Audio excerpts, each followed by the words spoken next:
Hello everyone, DLWES में एक बार फिर से आपका स्वागत है। जीन प्यासे की स्टेजेस हम आज करने वाले हैं पार्ट 2 में। पार्ट 1 में हम जीन प्यासे की कॉग्निटिव डेवलपमेंट की डेफिनेशन और उसके एलिमेंट के बारे में हम बात कर चुके हैं। अब बात आती है जीन प्यासे के स्टेजेस के बारे में कि जीन प्यासे के कॉग्निटिव डेवलपमेंट की स्टेजेस कितनी थी। जीन प्यासे की कॉग्निटिव डेवलपमेंट की 4 स्टेजेस थी। फर्स्ट स्टेज थी जो सेंसरी मोटर स्टेज कहा जाता है।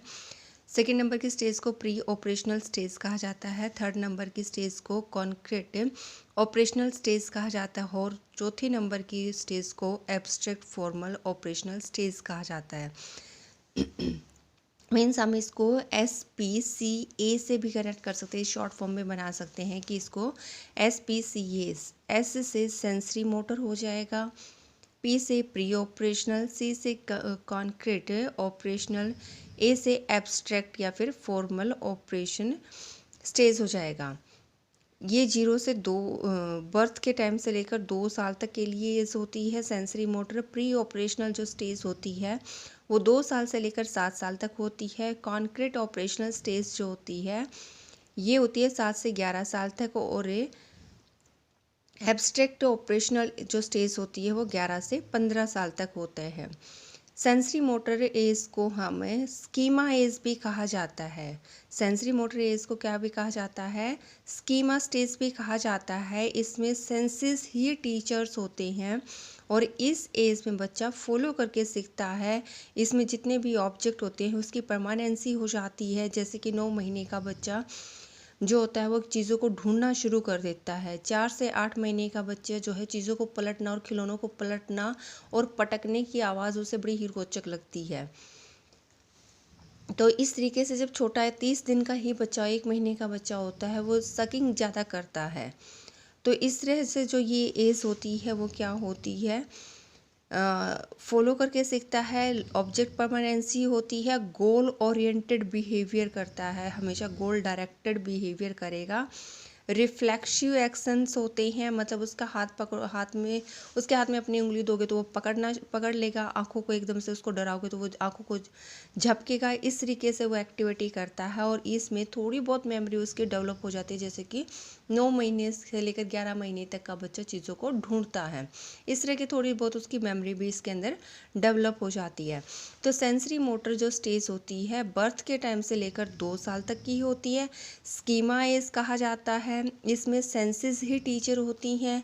इसमें फॉलो करके सीखता है। ऑब्जेक्ट परमानेंसी होती है, डेफर्ड परमानेंसी होती है, गोल डायरेक्टेड बिहेवियर करता है, रिफ्लेक्सिव एक्शन होती है और थोड़ी बहुत मेमोरी भी इसके अंदर डेवलप हो जाती है। इसी तरीके से हमारी सेकंड जो स्टेज आती है वो आती है प्री ऑपरेशनल स्टेज से। प्री ऑपरेशनल जो स्टेज होती है वो ट्रांजेक्टिव रीजनिंग भी इसके अंदर डेवलप होती है।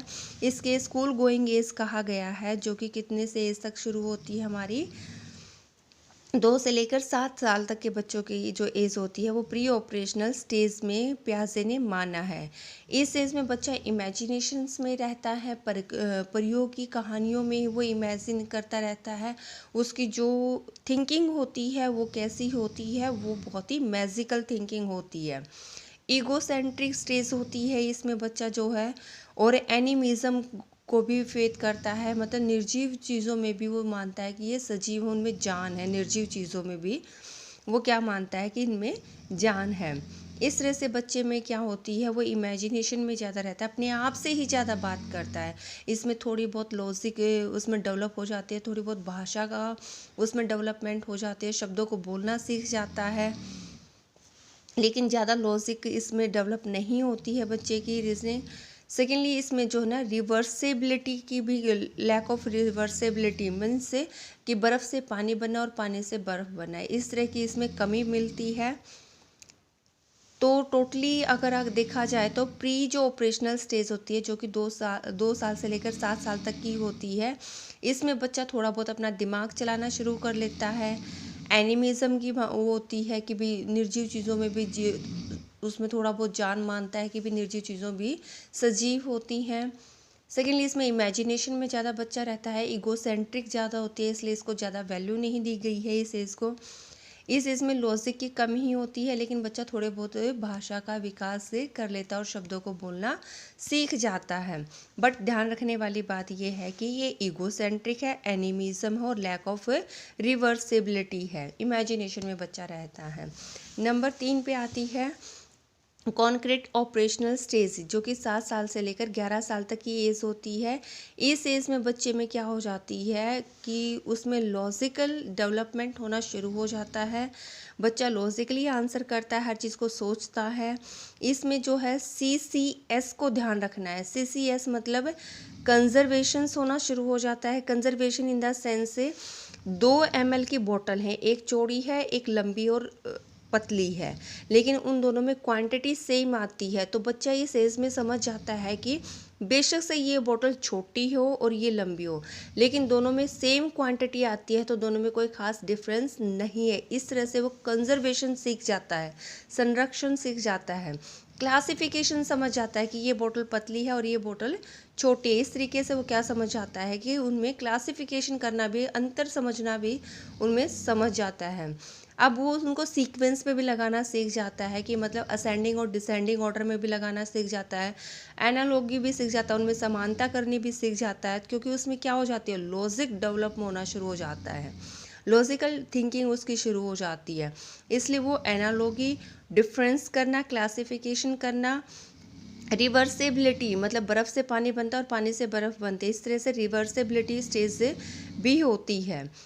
उसमें जैसे कि नाम से ही क्लियर है, कॉन्क्रीट ऑपरेशनल मतलब कोई भी चीज़ है वो मूर्त है, उसकी कोई शेप है, उसको वो टच कर सकता है, तो उसके रिगार्डिंग भी थिंकिंग उसकी डेवलप हो जाती है। तो मेन ध्यान रखने वाली बात है, जो कि प्री ऑपरेशनल एज में जो कमी थी रिवर्सिबिलिटी की, वो रिवर्सिबिलिटी यहाँ आ जाती है।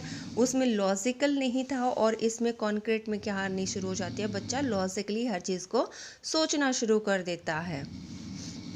CCS की उसमें थिंकिंग आनी शुरू हो जाती है, कंजर्वेशन, क्लासिफिकेशन और सीक्वेंस में चीज़ों को लगाना वो सीख जाता है।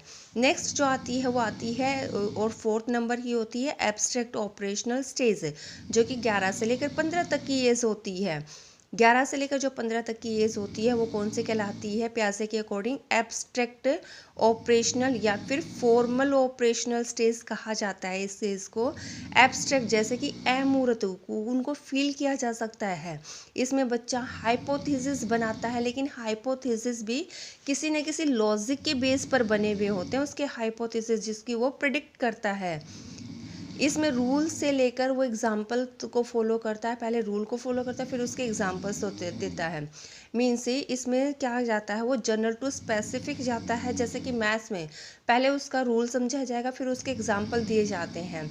इस तरह से बड़ी बड़ी क्लासों में इस तरीके की थिंकिंग को अपनाया जाता है। तो एब्स्ट्रैक्ट थिंकिंग में क्या होता है, फॉर्मल ऑपरेशनल थिंकिंग में क्या होता है, बच्चे में लॉजिक होता है, लॉजिक के बिहार पर वो इमेजिनेशन करता है, हाइपोथेसिस बनाता है, जिसके बारे में वो आगे प्रिडिक्ट करता है, भविष्यवाणी कर सकता है। इसके अंदर कॉन्क्रीट थिंकिंग के डेवलपमेंट के साथ साथ एब्स्ट्रैक्ट थिंकिंग भी डेवलप होती है, जिसकी वजह से मेंटल कन्फ्लिक्ट एनहांस होता है, मेंटल कन्फ्लिक्ट बढ़ जाता है। तो एप्स ये थी चारों के चारों स्टेजेस से, sensory motor, pre operational, concrete and last one abstract operational stage. अब कुछ इंपॉर्टेंट पॉइंट्स हैं, जैसे कि जीन पियाजे, जिनका हम कंक्लूजन अगर ओवरऑल देखते हैं तो जीन पियाजे जो हैं वो क्या हैं। जीन पियाजे ने चाइल्ड साइकोलॉजिस्ट थे, ये स्विट्ज़रलैंड से थे।